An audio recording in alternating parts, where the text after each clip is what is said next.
So just imagine that this is kind of some track and the arrows are kind of pointing as to where trains could go. And you've got these kind of signals by the three coloured dots. In the current system, if you kind of focus on this signal down here, and we had a train coming in that's like a blue colour to signalise that train, it could go straight. It could just, it might not be stopping at these bay platforms. It could just go straight on. It could stop at the first bay platform. It could stop at the second bay platform. And basically, the signaling system runs on the server. And right now, in the live game, the junctions happen on your computer. So the signaling system has no idea which one of these possibilities is going to happen. As far as it's concerned, all three of them are equally likely. And so it has to make sure that all traffic is stopped when the blue one passes its signal to make sure that that's okay to happen. So for example, if we stuck a pink train in the middle here and this bay platform's occupied, there's now only two options that the blue can do, but one of them conflicts with the pink train. The other option doesn't. The other option is just to go straight on. But like I say, the signaling system has no idea which one of these is going to happen. So if the blue train goes through the signal first, the pink one has to stop. Even if the blue one's going straight, the pink one has to stop until we know that it's clear. So in that situation, if the blue one was going straight, it would have to hit this blue block. Once it hits there, then we know we're completely clear of the junction. The pink one can go, but it's unnecessarily been held up in that situation. Likewise, the other way around, if the pink one goes first, the blue one can't be allowed to pass its signal until the pink one's got to this point, this pink block here. Because again, it won't be able to know whether or not they're going to conflict or not.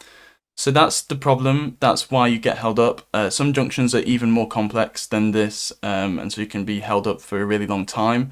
And depending on how kind of traffic goes, you just might be unlucky and you might be able to wait for like 3 or 4 different trains from different directions first. And that's basically just because this blue one to come through here needs to kind of reserve all of this bit of track that I've highlighted in blue. If it doesn't have all of this track available to it, then it can't be allowed past the signal at the moment. But in the new system that we've done, the new section-based signaling system, we've split the map up into sections. So it looks a bit daunting at first, but all these yellow markers are kind of the start and end of sections. So you might have a section here that's just up until this little fork. You might have another section that's kind of this fork bit. So crossovers are quite complicated. But what this allows us to do is you can kind of imagine that if someone was going straight along this line, they would only occupy the sections on this lower half of the crossover, and then someone on the line above is only occupying the ones above, so they could both go at the same time. So if we had the blue train going into one of the bay platforms, the signaling system now knows where it's going at each of these junctions. I've now coloured these markers in to kind of show you that the signaling system knows where it's going, and it only needs to reserve that small area that gets it to where it was. So if you compare to this big blue area, we're now only reserving this tiny little bit of yellow. And that's really, really useful because it opens up other tracks for other trains to be able to do stuff. So if we bring back the example of the blue and the pink train where the pink's occupying this bay platform, if we know in advance of the blue even reaching the signal that it's going straight and that's been confirmed to us due to its route and due to its destination, then we can already kind of reserve those paths for it, and we can make sure that the pink one doesn't conflict with it. And if they don't, they can both go at the same time. They don't need to wait for each other because the sections that they're kind of reserving don't overlap at all. So that's completely new to like what we've done this time. It's very, very different. It's been a long time of setting up all of these because obviously what would normally just be some signals and kind of a quick marker to say where the end of that block is, now you can see this has been split up into loads more sections. So it's taken us a lot of time, but we finally got there. We finally finished it for 1.8. And now the signals, the platforms, and the junctions can all communicate. It has an obvious benefit of what you asked in terms of being able to not hold up people unnecessarily, but it also has other benefits. So the signaler training 2.0 that we discussed earlier with virtual trains, that we can do here. We couldn't before because the server wouldn't know where a given train would go, whereas now all that information is in one place.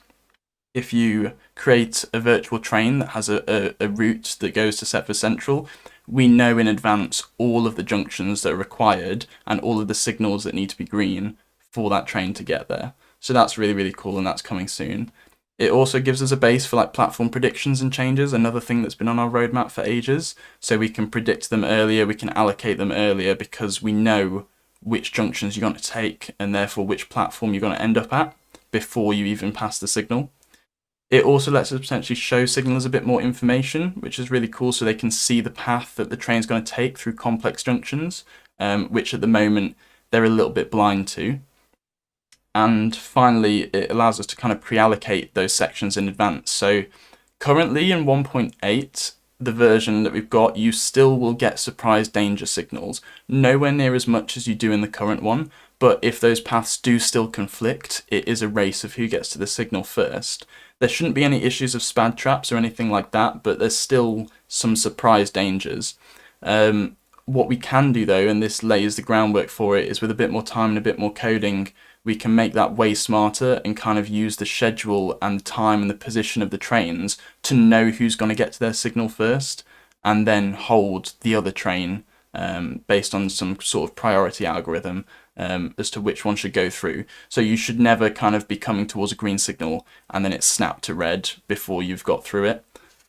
So that's something that we're still working on, but we're kind of halfway there with the current system. So that's why we've made all the changes we have.